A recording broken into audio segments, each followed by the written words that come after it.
I'd like to take a moment to thank my channel members for your continued support. Thank you, and consider joining today for added perks and exclusive content. Hello and welcome, I'm Bert the Stormtrooper, and today we're going to be taking a look at the Mattel Shogun Warriors Mazinga, and I love this toy. And I'm doing something different here because these toys are so big, they're just really hard to shoot.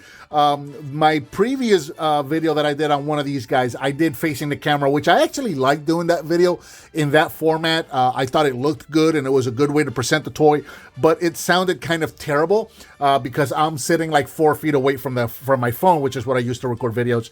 So I'm gonna give this a shot, do the old regular behind the camera style of video, but yeah, I had to, as you can see, I had to back way far back away because these guys are so big.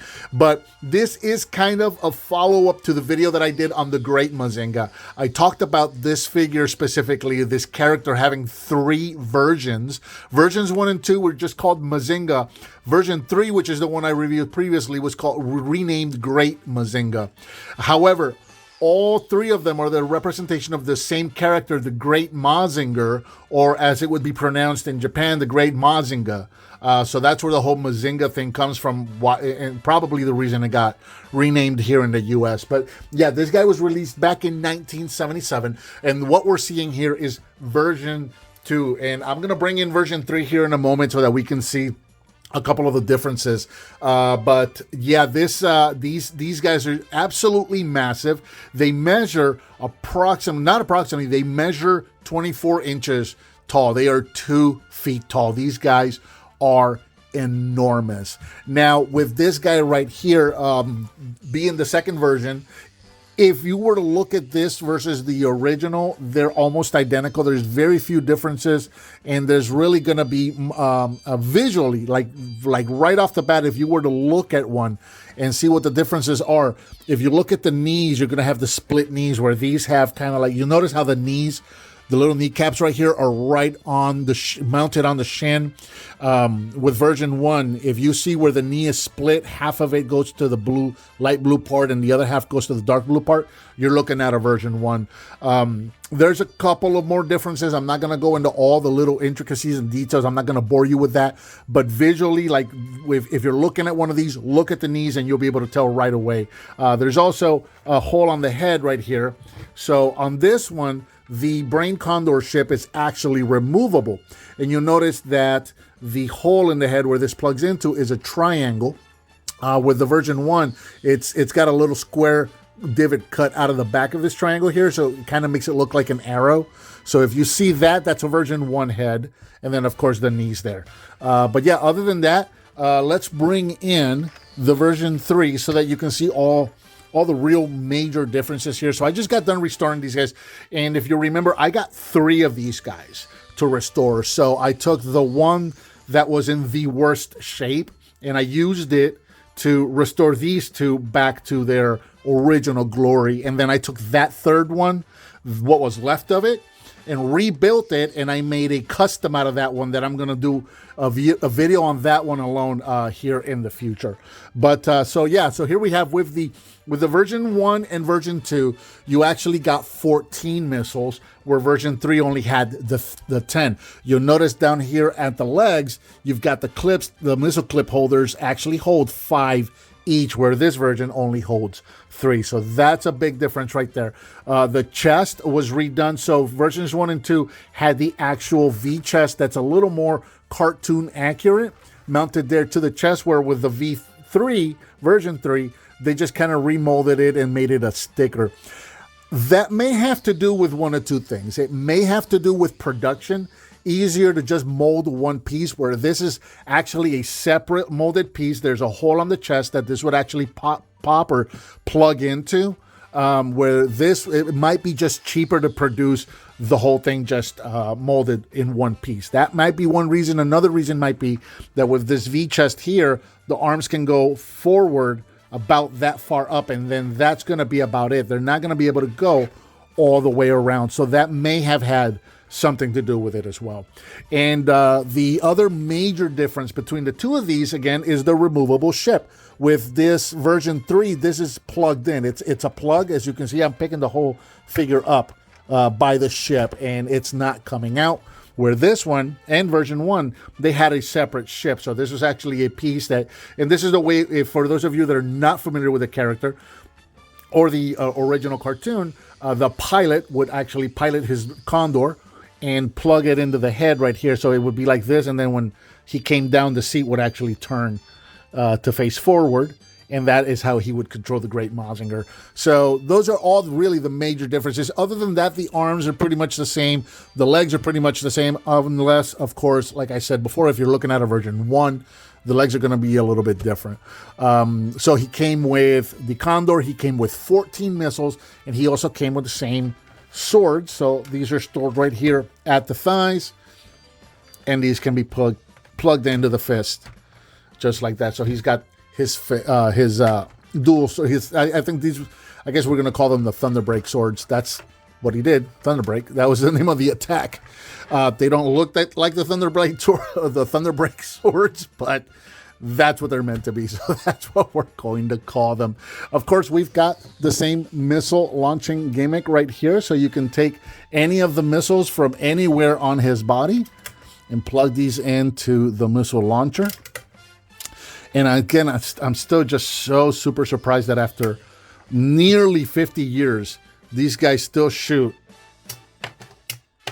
as well as they do. They got a good amount of force on those springs. Still very impressed by the durability on these guys. I'll go ahead and pop these guys back in here as well. Let's move our version 3 out of the way. And we'll go around this guy real quick, and we'll do a couple of comparisons. These guys are really tricky and challenging to review because of their size. So just kind of going all the way. So articulation-wise, real quick, the head can turn side to side, and the arms can go forward and backwards. And because these are removable, I'll go ahead and remove that. You can also, rotate the fists. So that's really kind of about it for articulation, kind of going all the way around, so you can see the figure all the way around. And there's been there are some differences between the toy and the actual animation model, mostly in the colors, where the animation model would have had the shoulders would have been the same color as the chest, all done in the black. The forearms and the thighs are silver, and then the belly here would also be silver. Or in the cartoon, they would have been represented by white. So the cartoon, these would have been white, these would have been white, and this would have been white. But the real thing would have been silver. This has just a sticker on it. It says Great Mazinger there in Japanese. And that's really kind of about it. These guys do have their roller skates. So these are, these were meant for kids to just kind of play with them and roll them around. These were a lot of fun. And this is the version that I had as a kid. I told the story in my previous video. I had one of these as a kid. It was found in the trash. When I was in the 3rd grade, this kid, Jonathan, was on, we all walked to school back then. And for whatever reason, I don't know if he was throwing something in the trash or what, but he found this guy in the dumpster. And of course, it was missing both of his fists. It was missing all of the missiles, and it was missing the brain condor. But he picked it up. And that kid was like a celebrity that day in school, because back then in the 3rd grade, when I was in the 3rd grade anyway, Mazinger was like a hit cartoon where I grew up.